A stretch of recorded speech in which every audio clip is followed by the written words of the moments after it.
합성경 수업입니다.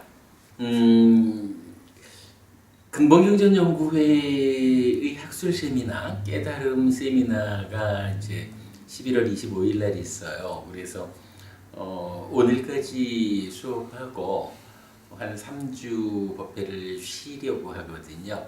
지난주 얘기했지만 그래도 쭉 공부를 해오다 보니까 합성경 4가지로 구성된 법들을 오늘 마무리를 할 수 있을 것 같아요. 좀 꽤 몇 가지 주제들이 남아 있기는 한데 좀 서둘러 가지고 오늘 4가지로 구성된 법들은 마무리를 할 수 있도록 그렇게 해보겠습니다. 자, 첫 번째는 36번째 주제로 4가지 모태라고 나옵니다. 요건 이제 우리가 그 부처님을 부를 때 사생자부, 사생의 자애로운 아버지다 이렇게 부르잖아요. 그때의 사생, 4가지의 생명? 글쎄, 어떻게 말해야 될지 모르겠어요. 근데 이제 우리가 보통 태란, 습화, 사생 이렇게 말을 하죠. 태생, 난생, 습생, 화생이 있다 이렇게 말을 하는데 그 4가지 4가지의 모태 이렇게 이제 표현이 되고 있죠. 자, 오늘 드린 교재 제일 앞장 보겠습니다. 짜따소 요니요라고 해서 사생입니다. 맞지만 이거야 12번 사자후의 큰경에 나오는데 한번 읽어보면 되겠어요. 사리붓다여, 이러한 4갈래 태어남이 있다. 4갈래란 어떠한 것인가? 난생, 태생, 습생, 화생이다. 우리가 보통 태란, 습화, 사생 말을 하지만 경전은 난생, 태생, 습생, 화생 이런 순서로 말하고 있어요. 사리붓다여, 난생이란 어떠한 것인가? 사리붓다여, 생명체가 그 껍질을 깨고 태어나면 사리붓다여, 이것을 난생이라고 한다. 알에서 난다라고 하는 거 정확한 표현이죠. 껍질 깨고 나오는 거. 사리붓다여, 태생이란 어떠한 것인가? 사리붓다여, 생명체가 태의 막을 벗고 태어나면 사리붓다여, 이것을 태생이라 한다. 사리붓다여, 습생이란 어떠한 것인가? 사리붓다여, 생명체가 썩은 물고기, 부패한 시체, 부패한 굳은 우유에서나 물웅덩이나 연못에서 태어나면 사리붓다여, 이것을 습생이라고 한다. 습생이라고 하는 거는 요러면 좀 상세하죠. 우리가 보통은 그냥 습기 가운데 태어나는 거 이렇게 알고 있지만 아주 구체적입니다. 썩은 물고기, 부패한 시체, 부패한 굳은 우유 또는 물웅덩이, 연못. 물웅덩이나 연못 이러면은 이건 습기 가운데 태어난다 이럴 텐데 앞에서 썩은 물고기에서 태어난다? 이건 뭘까요? 벌레 같은 거겠지 그러나 이제 그런 것도 습생으로 분류한다. 부패한 시체에서 태어나는 거, 부패한 굳은 우유에서 태어나는 거. 이렇게 그냥 습생을 이해하면 되겠고요. 사리붓다여, 화생이란 어떠한 것인가? 사리붓다여, 신들이나 지옥에 태어난 자들이나 어떤 인간들이나 죽은 뒤에 벌을 받아야 하는 존재들, 이것이 화생이라고 나는 말한다. 이 부분에 대해서는 우리가 다른 법회를 통해서 좀 설명을 한 적이 있어요. 그냥 간략하게만 보자면 화생이라는 말은 우리가 왜 주목하나요? 불교 경전 가운데에 세상을 보는 시각을 제시하는 게 이제 바른 견해죠. 바른 견해 중에 가장 원초적 형태라고 말할 수 있는 게 이제 빠야시경에서 말하는 바른 견해죠. 보면 저 세상은 있다, 화생하는 중생은 있다.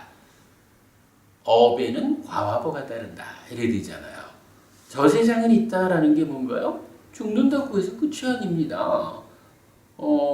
최소한 빼고 잘 수행해서 해탈해서 아라한이 되는 윤회에서 벗어남을 성취하기 전까지 중생은 몸과 마음이 하나가 되어가지고 살아가는데 그 가운데 몸이 죽으면 몸 따라 죽지 못하고 훨씬 더 긴 세월, 해탈할 때까지는 죽고 싶어도 죽지도 못하는 이 마음은 새로운 뭔가 만나서 또 태어나야 한다.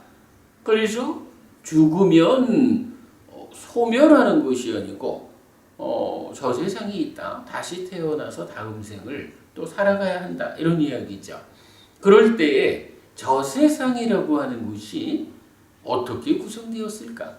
뭐 그렇다고 저 세상이 우리가 지금 인간 몸으로 태어나서 인간으로 살고 있으니까 죽은 다음 어디 갈까? 이러는 거지만 꼭 죽은 다음에만 그 세상이 있는 건 아니죠. 지금도 나는 인간으로 살고 있지만 인간을 포함한 중생들의 세상이 있는 거죠. 그 가운데 죽은 다음에 어디로 갈까라고 말하는 건데 이제 세상이 어떻게 구성되어 있을까라고 하니까 쉽게 보면은 우리가 그냥 아무런 이 부처님 가르침을 공부하지 않아도 아는 건 있죠. 인간 세상이 있는 거죠. 인간 세상 말고 우리가 확실히 아는 게 또 뭐가 있나요? 그죠? 축생, 짐승 세상이 있어요. 달리 말하면 우리 눈에 보이는 세상은 부처님이 알려주지 않아도 우리가 안다는 거거든요. 그런데 이제 방금 보면 태생, 란생, 습생이라고 하는 게 뭐예요? 인간과 축생이라고 하는 눈에 보이는 세상 이렇게 봐도 되죠. 그런데 이제 보통의 사람들로서는 보지 못하는 세상? 아니면 좀 달리 말하면 이렇게 인간과 축생이라고 하는 이 세상이 존재하는 생명들의 전부일까? 이렇게 질문할 때 우리보다 깨달음을 통해서 지혜의 눈을 통해서 전체를 보는 부처님은 아니다. 인간 눈에 보이는 요 두 가지 세상 말고도 또 다른 세상이 있다. 다만 인간들이 보통의 눈으로는 보아내지 못할 뿐이다. 라고 말하면서 이제 이런 태란 습의 형태로 태어나 살아가는 중생들 말고 다른 세상이 있는데 그 세상은 보이지 않는 세상이다. 그 보이지 않는 세상에 태어나는 방법은 화생이라고 한다. 뭔가 이건 화해서 태어난다? 이런 의미일 텐데 잘 모르죠. 그러면서 이렇게 인간 눈에 보이지 않는 세상이 있어서 거기에 태어남이 있다. 그거를 화생이란 말로 하고 바른결의 두 번째 화생하는 중생은 있다. 그래서 저 세상이 있다라는 말에 이어가지고 화생하는 중생이 있다라고 하니까 살다가 죽으면 또 태어나야 하는데 태어나는 그 자리는 눈에 보이는 인간이나 짐승의 세상뿐만 아니라 보이지 않는 또 다른 세상에도 태어날 수 있구나. 이걸 말해주는 거죠.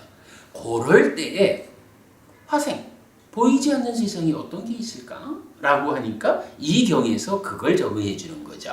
자, 첫째로 신들이 있다.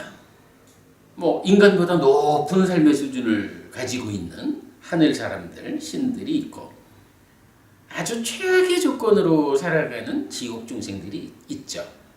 그리고 죽은 뒤에 벌을 받아야 한다라는 벌을 받는 어떤 존재 이러면은 우리가 이제 보통 아는 악귀 정도 볼 수가 있겠죠. 근데 중간에 보면 어떤 인간들이란 표현이 있어요.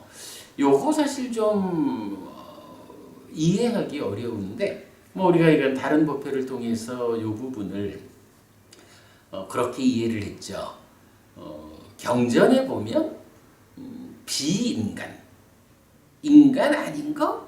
이런 식으로 이제 지칭되는 어떤 존재들이 있죠. 그래가지고 주로 사왕천에 있는 신들. 근데 사왕천이라는 게 보면 인간보다는 높은 하늘 세상에 들어가지만 하늘 세상 중에는 가장 밑에 있는 하늘이죠. 그러니까 어찌 보면 하늘 사람들 입장에서 보면 아이고 뭐 너네가 신축에나 끼냐? 이렇게 말할 수도 있는 그러나 인간은 아니고 이래서 이제 비인간 이렇게 불리는 게 아닐까 우리가 이렇게 추정은 좀 해봤어요. 물론 이제 비인간이란 표현이 꼭 그 사왕천에 속하는 약하라든가 간다빠라든가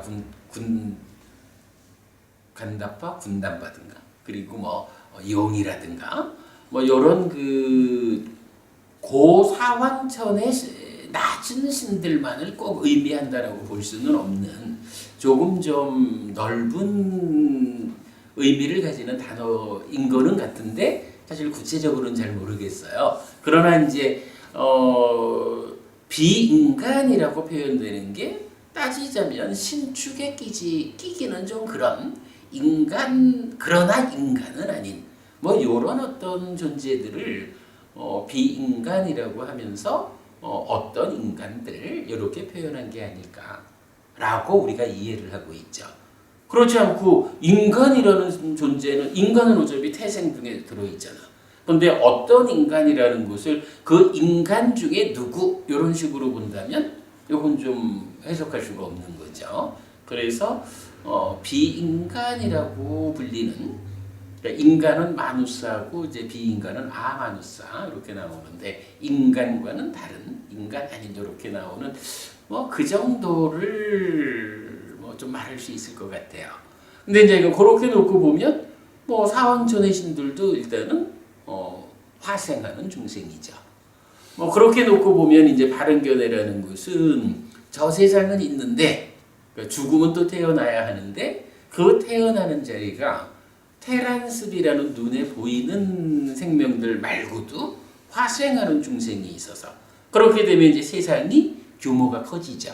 밑에서 보면 보이지 않는 지옥, 보이는 축생, 보이지 않는 악귀, 보이는 인간, 보이지 않는 하늘 이렇게 5도의 중생, 오도윤회라고 하는 죽은 다음에 태어나야 하는 그 자리가 확장되어서 5군데 중에 하나 이렇게 알려지죠.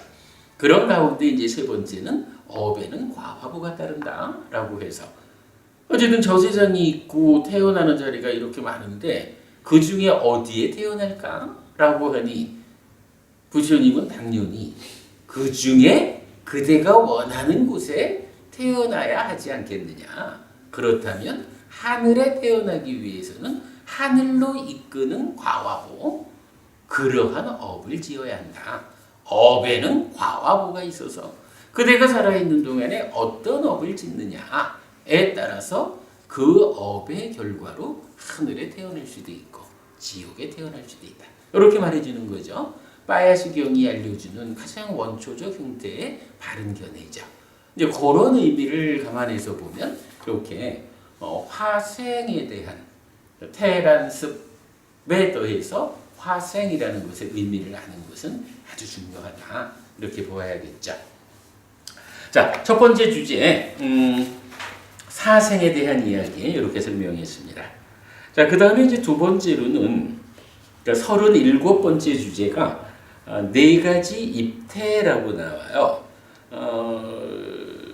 우리 이제 합성경이 그 니카야 전체에서 요점적인 것을 골라놓은 거니까 합성경에 나오는 가르침들은 거의 대부분 니카야의 다른 곳에서 나타나죠. 물론 이제 합성경에서만 지시되는 경우도 간혹 있지만 여기 네 가지 입태라고 하는 것은 디가니카야 28번 경에 나와요. 이건 그냥 쭉 읽어보고 넘어가겠습니다. 도반들이여 여기 어떤 자는 분명히 알지 못하면서 모태에 들어가고 분명히 알지 못하면서 모태에 머물고 분명히 알지 못하면서 모태에서 나옵니다. 이것이 첫 번째 태 속에 들어감입니다. 들어가는 순간 태에 머무는 과정 그리고 태에서 태어나는 순간 이렇게 세 가지로 놓고 대부분의 중생들은 죽으면 배심에 의해서 그냥 끌려 들어가는 거지 뭐. 그리고는 태 안에 있는 동안에 내가 지금 엄마 뱃속에 있구나 이렇게 잘 모르죠. 나오는 순간에도 그냥 엄마의 몸을 비집고 나오는 그 고통스러운 가운데 나왔구나 하면 응애거릴 뿐이지 그 과정을 다 모른다. 그런 이야기죠.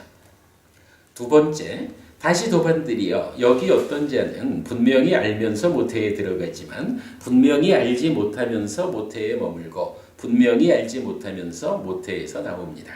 이것이 두 번째 태 속에 들어감입니다. 이건 뭐예요?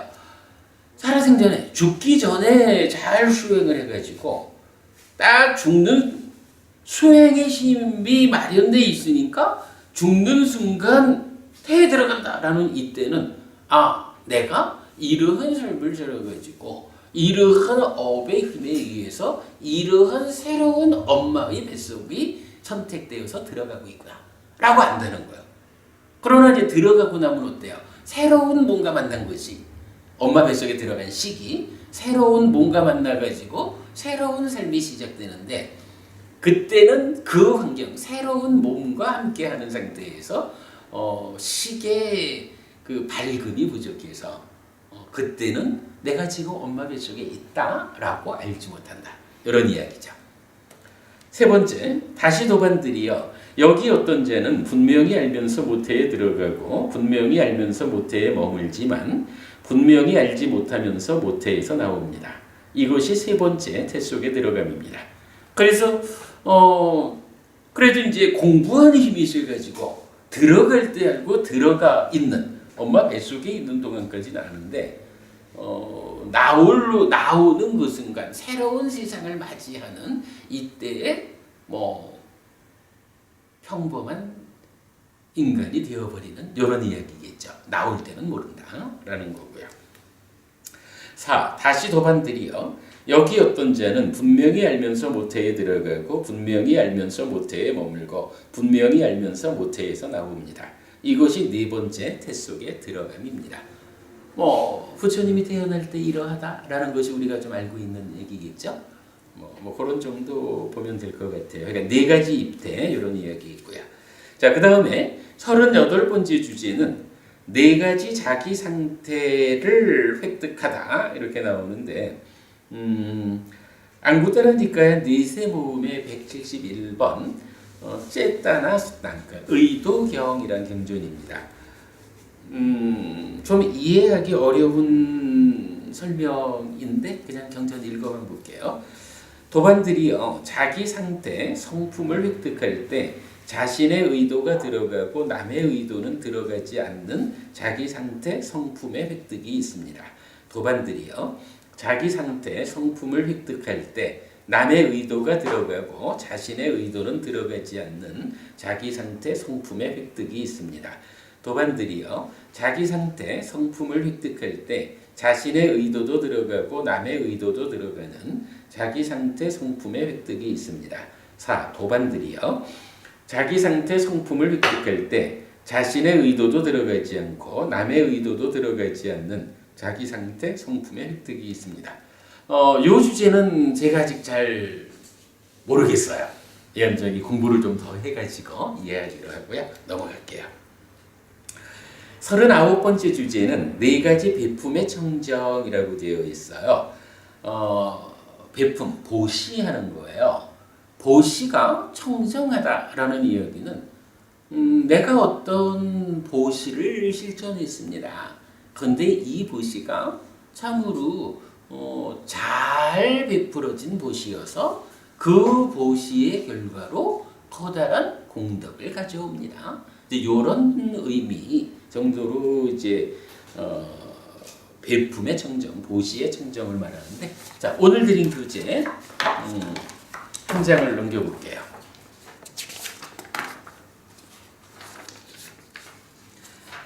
마치마니카야 142번 경이 보시 분석의 경이에요.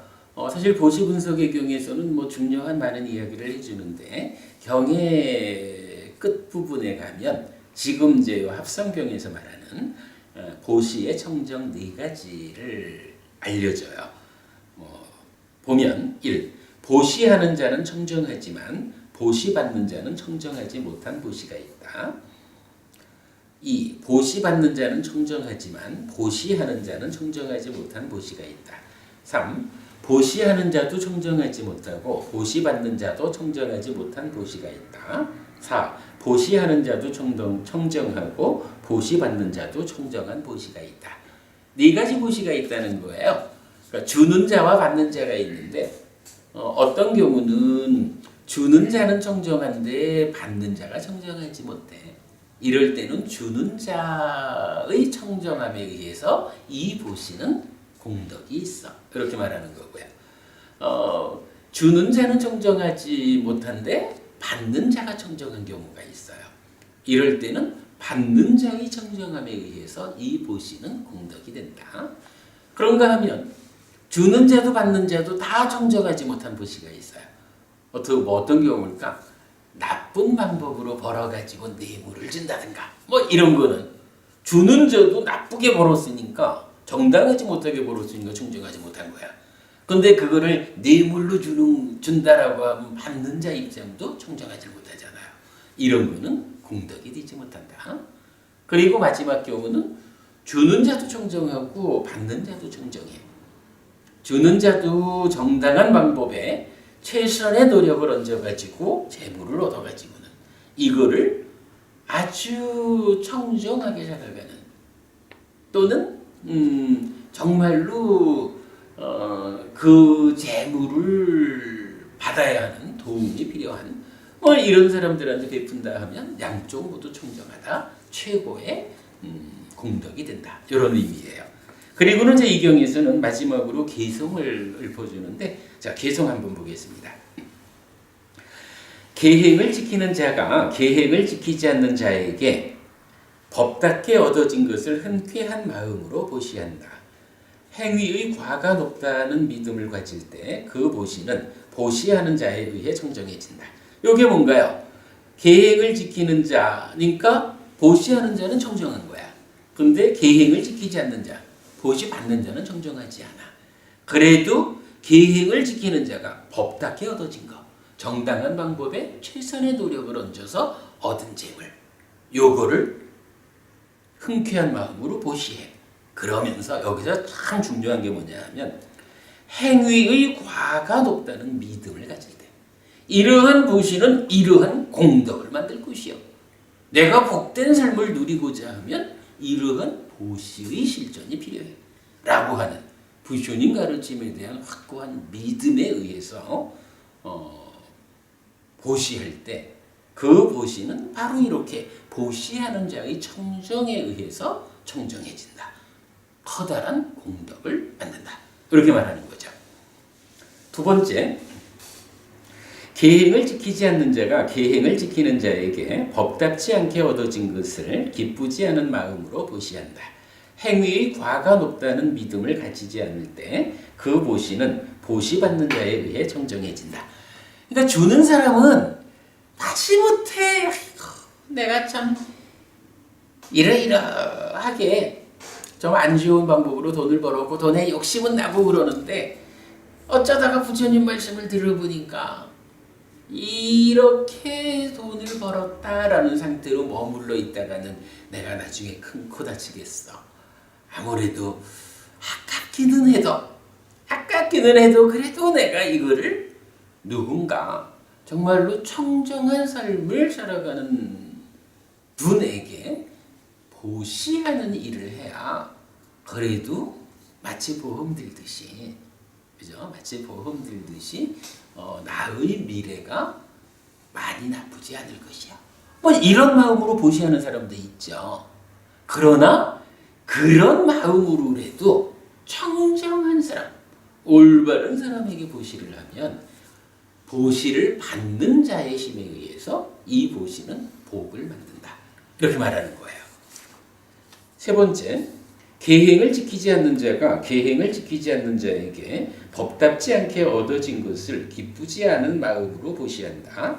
행위의 과가 높다는 믿음을 가지지 않을 때 그 보시는 커다란 과를 만들지 못한다고 말한다. 사람 주는 사람 받는 사람 다 나빠. 그러니까 이거는 효과가 없어. 복을 만들지 못해. 이런 이야기죠. 네 번째, 계행을 지키는 자가 계행을 지키는 자에게 법답게 얻어진 것을 흔쾌한 마음으로 보시한다. 행위의 과가 높다는 믿음을 가질 때 참으로 그 보시는 커다란 과를 만든다. 고 말한다. 불교 신자의 삶은 이래야 되는 거예요. 자기 스스로가 법답게, 즉 정당한 방법에 최선의 노력을 더해가지고 부자가 되는 거죠. 재물을 얻는 거죠. 그리고는 누가 이 보시를 받을 만한 자인가? 뭐 두 가지 갈래기 있죠. 뭐 청정한 삶을 살아가는 수행자들, 아니면 정말로 나의 도움을 필요로 하는 어려운 사람들. 이렇게 올바르게 판단해가지고 그에게 보시한다면 이러한 보시가 으뜸간다. 이 보시가 나에게 가장 커다란 공덕을 가져온다. 이런 시각을 가지고 불교 신자가 살아갈 때 그야말로 복된 삶이 결과된다. 이런 거죠. 그 다음에 이제 마지막은 탐을 떠난 자가 탐을 떠난 자에게 법답게 얻어진 것을 흔쾌한 마음으로 보시한다. 행위의 과가 높다는 믿음을 가질 때 참으로 그 보시는 물질적 보시 가운데 최고이다. 뭐 표현하자면 제가제 가운데에서도 탐을 떠난 성자가 있죠. 그러한 성자가 법답게 얻어진 재물을 탐을 떠난 성자에게 보시한다면 이거는 그야말로 최고다. 이렇게 이제 스스로가 탐을 떠난 성자가 되지 못한다라고 하면 그 앞에 있는 네 번째 경우가 불교 신자들이 일반적으로 행할 수 있는 최고의 보시죠. 그러나 거기에 더해서 수행을 해가지고 정말로 탐이 배제된 성자의 반열에 오르고 그런 상태에서 보시한다면 이것은 그야말로 비교할 수 없는 최고의 보시다. 이렇게 말해주는 거죠. 보시의 분석경 어떻게 보시해야 하는지의 기준을 말해주고 있습니다. 자, 여기까지고요. 다음에 이제 40번째 주제는 네 가지 섭수하는 토대라고 해서 우리가 보통 사서법이라고 알고 있는 게 있죠. 보시, 애어, 이행, 동사. 자, 네 가지 섭수하는 토대 이랬어요. 보시, 애어, 이행, 동사라고 하는 요 네 가지 법은 사실은 독립적으로 이해하지는 않는 게 좋죠. 어떻게 이걸 봐야 하나요?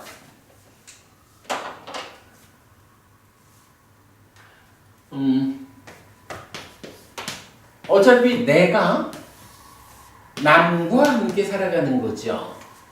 이럴 때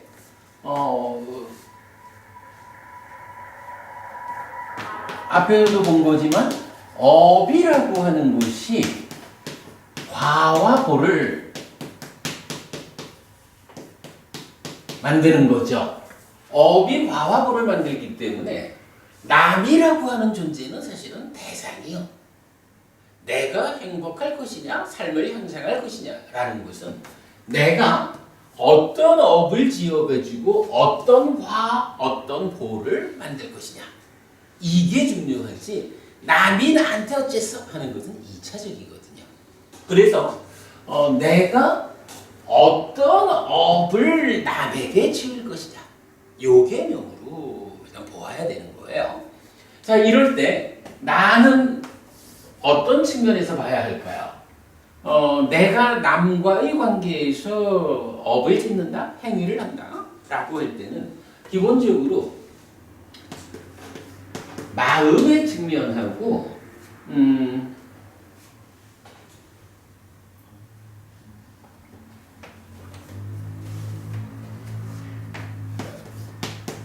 나의 마음. 이게 조금 잘못 썼다. 자, 이렇게 이제 업이니까 나와 남 이 중에 이제 나의 업이라 나의 업을 놓고 첫째로 자 마음이라는 것은 어떻게 해야 돼요? 마음은 내가 너를 두고 너의 마음은 이뤄대라라고 해도 되는 건 아니죠. 기본적으로 나와 남의 관계에서는 이게 필요한 거예요. 나의 마음을 내 안에서 어떻게 다듬어 갈 것인가? 라고 할 때 제시되는 게 뭐냐 하면 사무량심이 제시되는 거예요.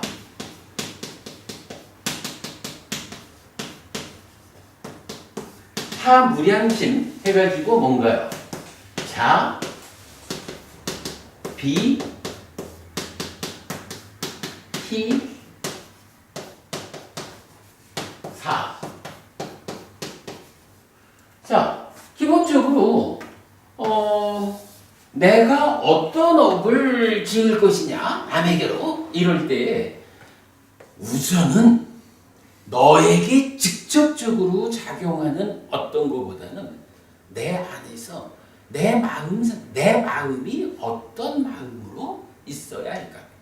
내 안에서 해코지하려는 마음, 빼앗으려는 마음, 이런 마음이 가득 차 있으면서 그런 마음으로 남과 관계를 맺는, 남에게 행위를 하면서 좋은 과와 보를 가져오는 업을 지을 수는 없겠죠. 그래서 기본적으로 내 마음을 어떻게 다듬어야 할 거냐, 가져야 할 거냐라고 할 때 사무량심, 네 가지 무량한 마음. 요거를 다른 말로는 사범주라고도 하죠. 네 가지 성스러운 머문. 내 마음이 어떤 상태에 머물까? 자, 대략적으로만 보면 자라는 건 뭐예요? 사랑 자자를 쓰지만 요점적으로는 그대가 행복하기를 하는 마음을 어떻게 내 마음을 그대가 행복하기를 하는 마음으로 한없이 무량하게 채워라. 그대가 행복하기를 바라는 무량한 마음으로 나를 채워라. 이 얘기죠.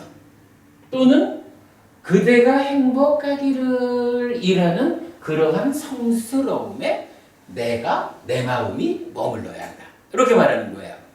B라는 거는 뭐냐 하면 그대가 아프지 않기를, 그대가 고통스럽지 않기를 이라고 바라는 그대가 고통스럽지 않기를 이라는 무량한 마음, 그대가 고통스럽지 않기를 하는 성스러운 멍, 이렇게 말하는 거죠. 희라는 것은 그대가 그대에게 좋은 일이 있다. 사촌이 땅을 잡으면 배가 아파 이러는 게 아니라 사촌이 땅을 잡으면 정말로 기뻐하고 축하해주는 그런 더불어 기뻐한다, 함께 기뻐한다 라는 의미죠. 사라는 것은 그 모든 것들의 바탕에는 어떠한 상황이 닥쳐와도 내 마음이 조금 좋은 데에서는 좋아하고 흔들리고 조금 싫은 데에서는 싫어하고 흔들리고 이러지 않고 내 마음이 평정을 유지해야 한다. 평정된 마음이 바닥에 있을 때 그 위에서 그대의 행복을 같이 기뻐할 수 있고 그럴 때에 그대가 아프지 않기를 할 수 있고 그럴 때에 그대가 행복하기를 하는 이런 마음을 가질 수가 있다는 거죠. 그래서 어쨌든 내 마음은 자비희사라는 이 네 가지가 무량한 마음 상태, 그러한 성스러움으로 머물러라. 어쨌든 내 마음은 그렇게 채워라 이거야. 그리고 나면 이제 남한테는 어떻게 해야 되나? 이게 이제 사람들이 그런 얘기를 많이 해요. 뭐 자애 수행 이래가지고 내가 열심히 자애를 닦아가지고 그대에게 나의 자애를 보냅니다. 이렇게 이제 표현하는 경우가 있는데, 그러나 우리가 메커니즘적으로 아는 거지만 이 마음을 직접 그대에게 보내지 못하죠. 경전에도 보면 부처님도 마음을 직접 보내는 경우가 한번 나타나지만 그때 뭐라 그래요? 부처님이 신통을 행했다. 마음을 직접 보내는 거는 부처님한테도 신통을 행하는 경우란 말이죠. 그러니까 그대가 행복하기를 바라는 이 마음을 직접 보내주지는 못하는 거예요. 다만 내 안에 내 마음 상태를 그대가 행복하기를 하는 마음으로 채워나가면 돼요. 부부님, 해피스님이 니뿌노 부부님이 참으로 행복하면 좋겠다 라는 마음을 해피스님 안에 채우고 있다면 내가 이렇게 버부님이 행복하기를 바라는 상태에서 버부님한테 해코지를 할까? 그럴 순 없잖아, 그죠? 내 마음속에 나쁜 놈 골담 좀 먹어봐라 이런 마음이 내 안에 차 있어야 그때 무슨 수를 써서든 콕 찔러서 해코지를 하지. 버부님 행복하시라고 바라는 내가 버부님한테 해코지는 못하잖아. 자, 그런 개념으로 내 마음을 채워나가는 거예요. 이게 사무량심 사범주야. 그러면 나의 마음을 이렇게 자비희사 네 가지로 채우는 이런 수행, 이런 공부를 통해서 내가 어차피 이제 무량하다는 거니까 그대들 모두 이런 거잖아. 그러니까 많은 사람들, 많은 생명들이 행복하기를 바라고 아프지 않기를 바라는 이런 마음을 나한테 채워가면 이제 내가 니뿌노 버부님한테 해코지 안 하고 무언가 도움되는 일을 하게 되듯이 이러한 마음으로 나를 채우면 남한테 어떠한 업을 짓겠죠. 이게 남이 어쩐다라는 건 관계가 없지만 그러나 행위라는 것은 어쨌든 내가 나 아닌 다른 존재들한테 하는 거죠. 자, 그럴 때에 이러한 남에 대한 업을 잘 지으려니까 그러기 위해서는 먼저 내 마음을 좋은 상태로 만들어야 돼. 이거 사무량심이에요. 그럼 사무량심으로 내 마음을 채우면 이제 남에 대해서는 어떠한 행위가 행해질까라고 할 때 여기에 이제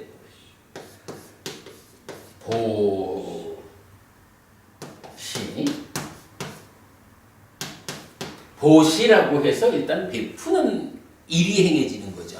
그렇죠. 아무래도 그대가 행복하기를 바라니까 좋은 거 있으면 너 줄게 이러는 거죠. 그대가 아프지 않기를 바라니까 배고프구나 이거 먹어 라고 줄 수가 있는 거죠. 너가 이게 필요했었구나. 이게 있어야 너가 기뻐지겠구나.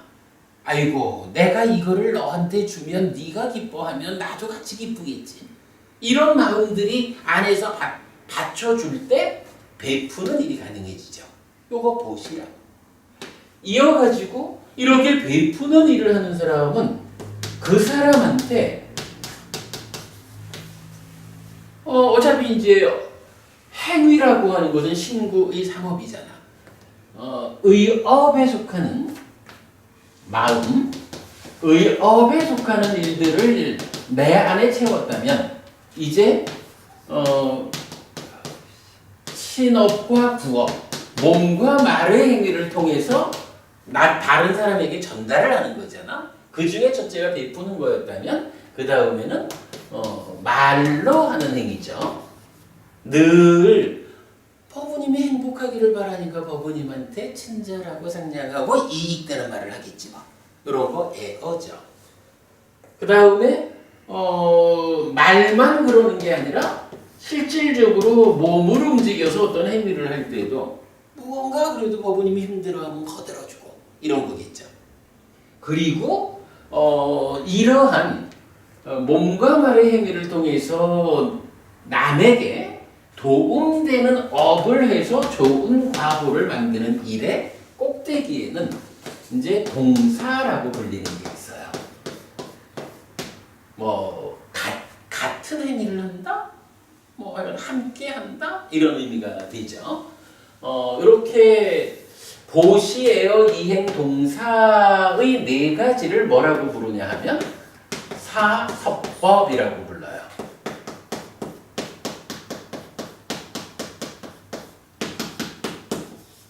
이 섭이라는 게 뭐예요? 포섭하다 이런 이야기잖아.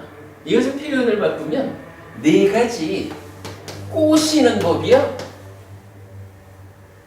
꼬신다 이게 뭐예요? 뭐 이게 우리가 그냥 뭐 말을 그래 하니까 뭐 꼬신다 이러면 어떨지 몰라도 사실은 꼬신다라는 게 다른 사람을 나를 좋아하게 내 편에 서게 만드는 거잖아. 네 가지 꼬시는 법이다 이렇게 말을 해도 괜찮아요. 그러면 이제 이렇게 보면 내가 남하고 상대해서 어떤 업을 지어가지고 좋은 화와 보를 만들까? 라고 할 때 제시되는 게 뭐예요? 사무량심과 사서법 두 가지가 나오는 거죠. 내 마음은 사무량심으로 채우고 몸과 말의 행위를 통해서 남에게 전달할 때는 사무량심, 사서법으로 전달하는 거죠. 그래서 우리 법회에서는 이걸 어떻게 표현하나요? 뭐 꼬신다 이 표현이지만 내 편 만들기라는 말을 쓰죠. 살아가면서 어쨌든 내 편이 많으면 살아가는 일이 쉬워요. 뭐 선거를 해도 51%만 내 편을 만들어도 당선이 되는 건데 물론 이게 이제 우리가 조심해야 되는 것은 내 편을 만들자라고 할 때 늘 말하는 거죠. 법답게 정당한 방법에 최선의 노력을 얹어서 내 편을 만들면 이거는 부작용이 없는 거야. 그런데 뭐 국회의원이고 자치단체장이고 이런 사람들이 당선되고도 쫓겨나는 경우들이 생기는 게 뭐예요? 바로 정당한 방법에 최선의 노력을 얻는 일을 안 하고 정당하지 않은 방법, 목적을 위해서 수단을 가리지 않는 이런 일을 하다 보니까 그것에 대한 부작용 때문에 쫓겨나는 경우가 생기는 거죠. 그래서 내 편 만들자라고 할 때는 아주 중요한 개념이 정당한 방법으로 만드는 거예요. 부작용이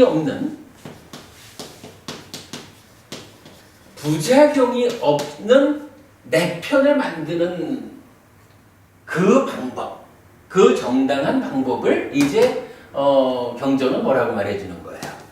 사무량심 또는 사범주 그리고 사서법 이렇게 알려주는 거죠.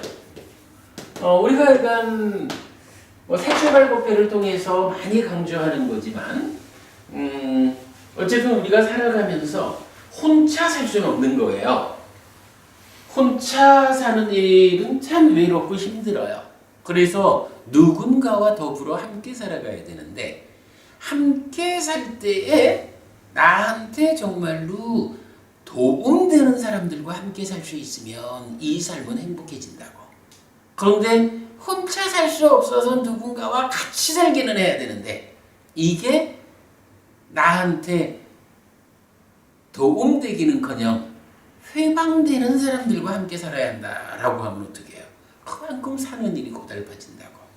그럴 때에 그러면 어떻게 내가 나한테 이익되는 도움되는 사람들과 함께 살아감으로써 행복한 삶을 살까?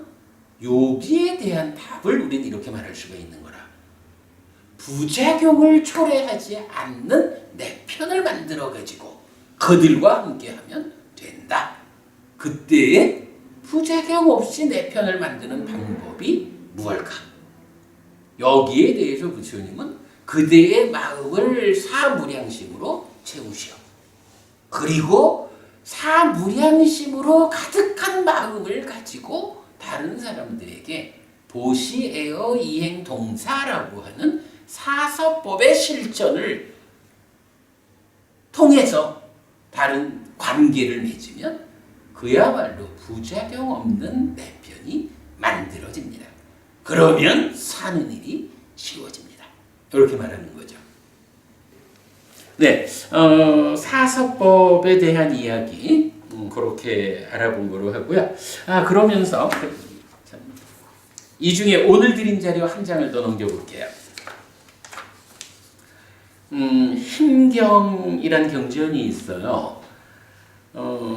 안구따라 니까의 아홉의 모음의 다섯 번째 경이 힘경인데 지혜와 정진과 비난받을 일이 없음, 섭수라는 네 가지 힘을 말하는데 그중 섭수의 힘으로 사서법을 지시합니다.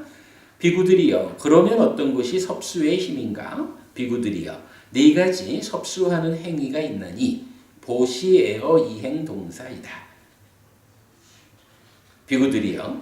자 어쨌든 이제 그러니까 이 사서법 섭수하는 이러니까 내편 만드는 중에 어떤 것이 섭수의 힘이 되는 것이냐? 내 삶에 도움되는 내편 만드는 방법이냐? 그래서 네 가지를 말해줬죠. 자 그런 가운데 이제 여기서 중요하게 나오는 게 보시 가운데 으뜸은 법보시이다. 어쨌든 보시를 해야 되죠. 근데 우리가 알지만 보시는 재보시, 법보시, 무외시 세 가지가 있죠. 그 중에 뭐니 해도 부처님 가르침을 전달해가지고 행복한 삶을 만드는 방법을 알려주는 것, 방법을 갖게 해주는 것이 최고의 것이다. 가르침을 전달해라, 포교해라 이렇게 하는 거죠. 두 번째, 사랑스러운 말 가운데 으뜸은 자 애어입니다. 애어 중에 으뜸은 듣고자 하고 귀를 기울이는 자에게 거듭거듭 법을 설하는 것이다.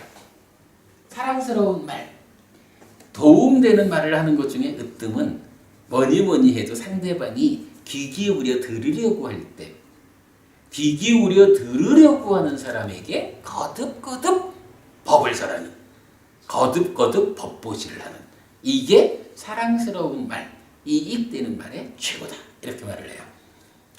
세 번째, 이로운 행위 가운데 으뜸은 믿음이 없는 자에게 믿음을 가지도록 격려하고 믿음에 머물게 하고 확고하게 굳히도록 하며 계행이 나쁜 자에게 계를 지키도록 격려하고 계에 머물게 하고 확고하게 굳히도록 하며 인색한 자에게 베품을 부족하도록 격려하고 베품에 머물게 하고 확고하게 굳히도록 하며 지혜가 없는 자에게 지혜를 부족하도록 격려하고 지혜에 머물게 하고 확고하게 굳히도록 하는 것이다. 자, 여기서 이제 이로운 행위 어떻게 하는 게 정말로 당신을 위해서 이로운 일일까? 그 중에 으뜸일까? 라고 말하는데 이건 이제 우리가 특히 세출발법회 통해서 공부한 거지만 부처님이 제가지자를 위해서 설하는 가르침 중에 참 중심되는 내용 하나가 믿음, 계, 그러니까 5개죠. 보시, 지혜라는 네 가지를 가지고 살아가라 라는 이야기잖아요. 여기서 지금 그 얘기를 해주고 있죠. 별포치고 이때 믿음, 계, 베품, 지혜는 원하고 좋아하고 마음에 들지만 세상에서 얻기 어려운 건 네 가지를 얻는 방법으로 지시됩니다. 원하고 좋아하고 마음에 들지만 세상에서 얻기 어려운 것은 1. 법답게 재물을 얻고 2. 친척들과 스승들과 더불어 명성을 얻고 3. 오래 살고 건강을 유지한 뒤 4. 죽어서 몸이 무너진 다음에는 좋은 것 천상세계에 태어나기를. 누구나 다 이렇게 부작용 없이 부자 되는 거 좋아하고 가족과 스승과 더불어 명성을 얻는 거 좋아하고 건강하게 오래 사는 거 좋아하고 그리고도 죽으면 하늘에 태어나는 것을 좋아하고 누구나 다 원한다고. 그러나 이게 쉽게 얻어지지 않죠. 그걸 얻는 방법으로 부처님은 믿음과 오계와 보시와 지혜 요 네 가지를 알려주는 거죠. 이행, 도움되는 행위의 최고는 바로 요렇게 필요한 이 네 가지를 갖지 못한 사람들에게 그 네 가지를 갖도록 부추겨주고 가르쳐주고 도와주는 거. 이게 가장 이로운 일이다. 이렇게 말하는 거죠. 그리고 이제 또 하나 주목해야 되는 게 함께함, 즉 동사죠. 동사. 사실은 이 동사가 그동안 어떻게 알려져 있냐 하면 우리 대학 다닐 때도 그렇게 배웠어요. 창녀를 구하려면 창녀전에 들어가! 이런 식으로 대학 다닐 때 이제 그런 얘기를 했었는데 어찌 보면 그거는 이행에 속하는 것 같아요. 동사에 대한 적절한 의미가 아닌 것 같아요. 근데 바로 이 경에서 이렇게 말을 해요. 함께함, 즉 동사 가운데 으뜸은 예류자는 예류자와 함께하고 일례자는 일례자와 함께하고 불한자는 불한자와 함께하고 아라한은 아라한과 함께합니다. 그거 뭔가요? 예류자끼리 있는 게 좋고 일례자끼리 있는 게 좋고 그러면 예류자끼리 있다라는 것은 예류자의 삶에 적절한 것을 함께 함으로써 함께 삶을 형성한다. 이런 얘기겠죠. 방해되지 않고 또 너무 앞서가지 않고 일례자끼리 함께 한다라는 것은 일례자만큼의 삶의 수준에 도달한 사람들끼리 함께 함으로써 그들이 적절하게 시너지 효과를 내가지고 삶을 더 향상으로 이끈다. 이런 이야기가 되겠죠. 동사에 대해서 굉장히 중요하게 보아야 하는 게 바로 요경에서 알려주는 것을 우린 이렇게 이해할 수가 있어요. 이런 표현을 썼지요. 어느 그룹에 나를 포함시킬 것인가.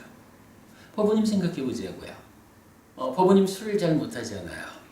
그런데 어떤 형편이 돼가지고 술 친구들하고 함께하는 모임에, 그러니까 술 좋아하는 사람들이 많은 그 모임에 들어갔어. 그러면 그 모임에서 함께 하다 보면 술 좋아하는 사람들이 주가 되는 모임은 저절로 술자리가 만들어지죠.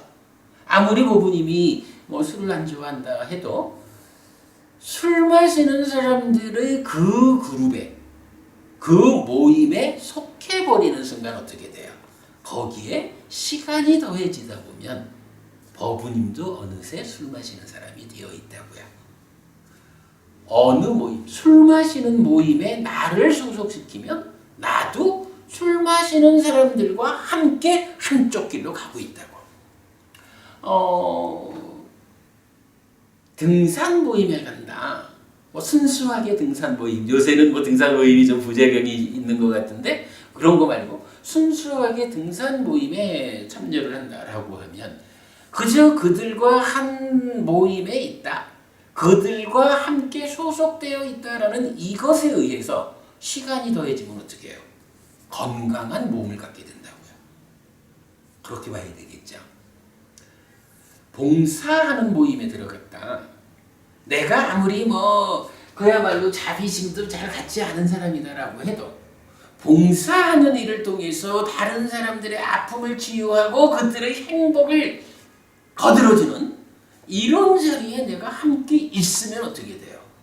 그들과 함께하는 그 가운데에 저절로 내가 그렇게 물들어 버리는 거예요. 어느새 내가 봉사하는 사람들의 그룹에 함께 속했다라는 것을 조건으로 자비심을 실천하는 사람이 되어 있는 거예요. 공부하는 모임에 가면 어떻게 될까요? 이 참 우리 법회가 모임을 제대로 만들지 못하고 공부를 하고 있습니다만 어쨌든 이렇게 공부하는 자리에 함께하면 거기에 시간이 더해지면 어느새 내가 공부한 사람이 되어 있다고. 공부한 사람이 되어가지고 참으로 나의 삶이 어디로 이끌리는가? 부처님이 알려주는 그 향상된 삶, 갈수록 괴로움은 줄어들고 행복은 늘어나는 그 끝에 완전한 행복이 실현되는 그러한 삶으로 내가 이끌려 가는 거라고요. 동사라고 하는 이 개념, 마음은 사무량심이고 몸과 말로는 도시예요. 이행 동사 해야 되는데 그 끝에 동사라고 하는 요거, 바로 이 심경에서 예리자는 예리자끼리, 일례자는 일례자끼리, 불안자는 불안자끼리, 아라한은 아라한끼리 요렇게 함께하는 것이 으뜸이다. 동사 중에 으뜸이다 라는 이 말을 통해서 우리는 이걸 알 수가 있는 거예요. 어느 그룹, 어떤 그룹에 나를 소속시킬 것인가에 따라서 나의 삶이 그 그룹이 지향해가는 그쪽으로 함께 간다. 공부하는 모임에 법부님을 소속시킨 것은 참으로 훌륭한 선택이다. 이렇게 말할 수 있겠죠. 사서법 이야기를 통해 가지고 이렇게 나와 남의 관계에서 어떤 업을 지어서 과와 보를 만들 것인가. 마음은 사무량심으로 채워야 하고 몸과 말의 행위는 사서법으로. 이래서 부작용 없이 내 편 만드는 일을 한다. 그 가운데 동사의 으뜸. 동사라는 말의 개념은 어느 그룹에 나를 소속시킬 것인가. 이 개념으로 나타난다. 라는 거 놓치지 않도록 하자고요. 사실은 가장 중요한 개념이죠. 자, 시간이 다 됐지만 이제 나머지는 쭉 좀 읽어만 보고 마치도록 하겠습니다. 41번째 주제는 네 가지 성스럽지 못한 표현이래서 거짓말, 이간질, 욕설, 잡담. 말로 하는 네 가지 악업이죠. 성스럽지 못한 표현이죠. 그 다음에 네 가지 성스럽지 못한 표현이 네 가지 성스러운 표현. 거짓말을 금함, 이간질을 금함, 욕설을 금함, 잡담을 금함. 10선업에 속하는 구업의 네 가지. 43번 다른 네 가지 성스럽지 못한 표현. 보지 못했는데도 보았다고 말한다. 듣지 못했는데도 들었다고 말한다. 경험하지 못했는데도 경험했다고 말한다. 알지 못했는데도 알았다고 말한다. 요거 뭔가요? 우리 이제 그 망어에 대해서 경전이 설명해 줄 때 바로 표현하자면 증언을 해야 되는 자리에 가서 위증하지 않아야 한다. 요 부분 말해주고 있죠. 그 개념이죠. 자, 다른 네 가지 성스러운 표현. 보지 못했을 때 보지 못했다고 말함. 듣지 못했을 때 듣지 못했다고 말함. 경험하지 못했을 때 경험하지 못했다고 말함. 알지 못했을 때 알지 못했다고 말함. 위증하지 않는 사실 그대로를 증언하는 일, 이렇게 말하죠. 45번 또 다른 네 가지 성스럽지 못한 표현. 보았는데도 보지 못했다고 말함. 들었는데도 듣지 못했다고 말함. 경험하였는데도 경험하지 못했다고 말함. 알았는데도 알지 못했다고 말함. 뭐 앞에 거하고 같은 개념이죠. 46. 또 다른 네 가지 성스러운 표현. 보았을 때 보았다고 말함. 들었을 때 들었다고 말함. 경험했을 때 경험했다고 말함. 알았을 때 알았다고 말함. 같은 개념이죠. 자, 47번 네 가지 인간입니다. 사람이 이런 종류의 사람이 있다라고 네 가지로 말하는데 지금 보려는 내용은 좀 여러 경전에서 나타나요. 기본적으로 앙구타라니까야 네세 모음의 198번 아딴따파사 숫땅이라는 데서 이 자체를 말해주고 마지막이니까야 51번, 60번, 94번 세 개의 경에서 동일한 내용이 경전의 내용으로 일부러 인용돼서 쓰여요. 자, 이런 내용입니다. 도반들이요. 여기 어떤 인간은 자신을 학대하여 자신을 학대하는 짓에 몰두합니다. 도반들이요. 여기 어떤 자는 남을 학대하여 남을 학대하는 짓에 몰두합니다. 도반들이요.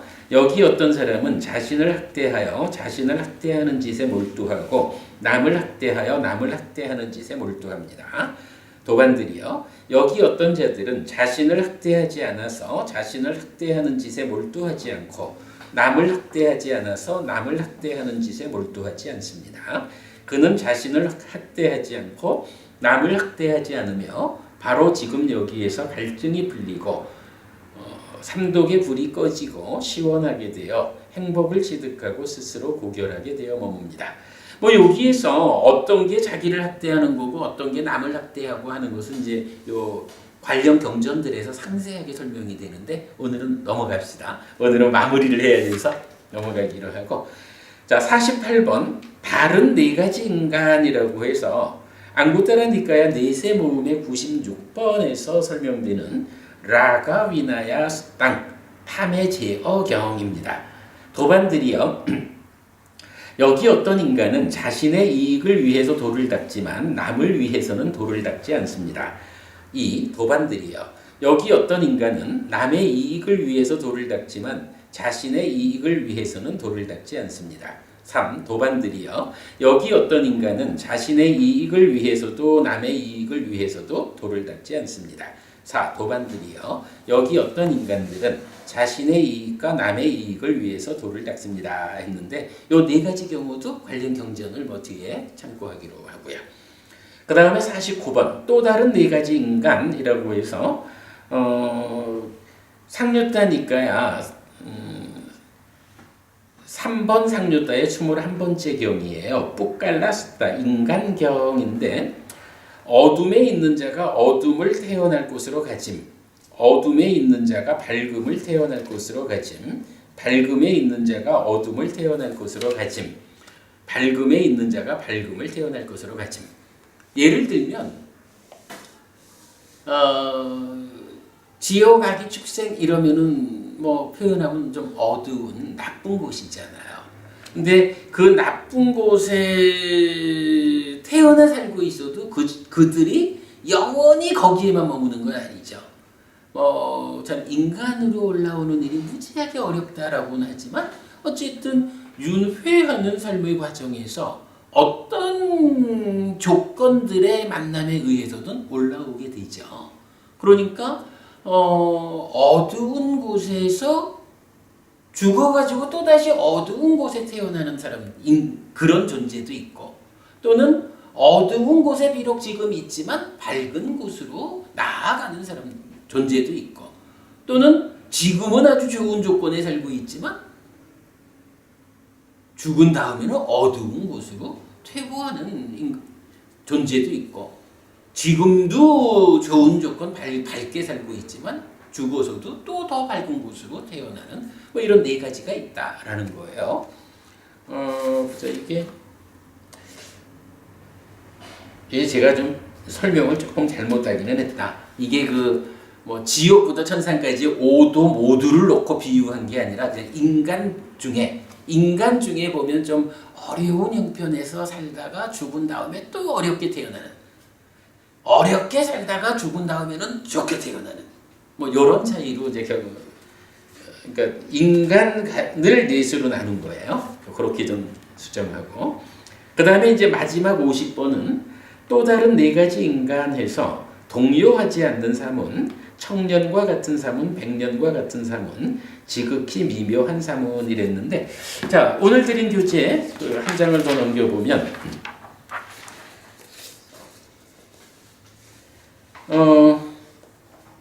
전체적으로 네 개의 경전이 동요하지 않는, 그러니까 흔들리지 않는 사문, 백년 같은 사문, 홍년 같은 사문, 사문들 가운데 가장 세련된 사문, 이렇게 네 가지로 말을 해주는데, 족쇄경에서는 흔들리지 않는 사문은 예류작업, 백년 같은 사문은 일례작업, 홍년 같은 사문은 불환작업, 가장 세련된 사문은 아라한이고, 이렇게 이제 설명을 해줘요. 그런가 하면 정견경에서는 동일한 순서대로 8정도를 닦는 자, 유학이죠. 그리고 10정도를 닦는 자, 아라한의 길을 가는 자죠. 그리고 홍련 같은 사문은 10정도에다가 8해탈 이런 거예요. 그러니까 10정도에서 아라한 이름은 해해탈자를 말하는 거죠. 근데 거기에 8해탈이 더해지면 양면해탈자가 되는 거죠. 그 가운데 가장 세련된 사문으로는 부처님 이렇게 제시가 돼요. 그러니까 아직 유학인 자들은 흔들리지 않는 사문이고, 해해탈자는 백년 같은 사문이고, 양면해탈자는 홍련 같은 사문이고, 부처님은 가장 세련된 사문이다. 이렇게 말하는 거죠. 그 다음에 온경, 그러니까 무더기경에서는 동일해요. 흔들리지 않는 사문은 유학으로, 백년 같은 사문은 해해탈자로, 홍련 같은 사문은 양면해탈자로, 가장 세련된 사문은 부처님으로, 경전이 좀 다른 측면에서 설명은 하고 있지만 요점은 그렇게 되고요. 그 다음에 마지막 아들경도 동일하게 유학과 해해탈자, 양면해탈자, 그리고 부처님 이러는데, 뒤에 제가 요 4개 경전 적어드렸거든요. 그거 보시면 각각마다 동일하게 뭐 유학이냐 해해탈자냐 양면해탈자냐 부처님이냐 했지만 각각을 조금 다른 측면에서 설명하고 있어요. 오늘 본래 거기까지를 하려고 했는데 시간이 넘어버려서 교재 참고하시고 제가 수업복으로 올려드릴게요. 자, 이래서 이제 50개를 다 했고 이제 마무리가 이렇게 됩니다. 도반들이요, 이것이 아시고 보시는 그분 세존아라한 정등각께서 분명하게 설하신 4가지로 구성된 법입니다. 그러므로 우리 모두는 함께 합성해야 하며 분쟁을 해서는 안 됩니다. 그래서 이 청정범행이 길이 전해지고 오래 머물게 해야 합니다. 이것이 많은 사람의 이익을 위하고 많은 사람의 행복을 위하고 세상을 연민하고 신과 인간의 이상과 이익과 행복을 위하는 것입니다.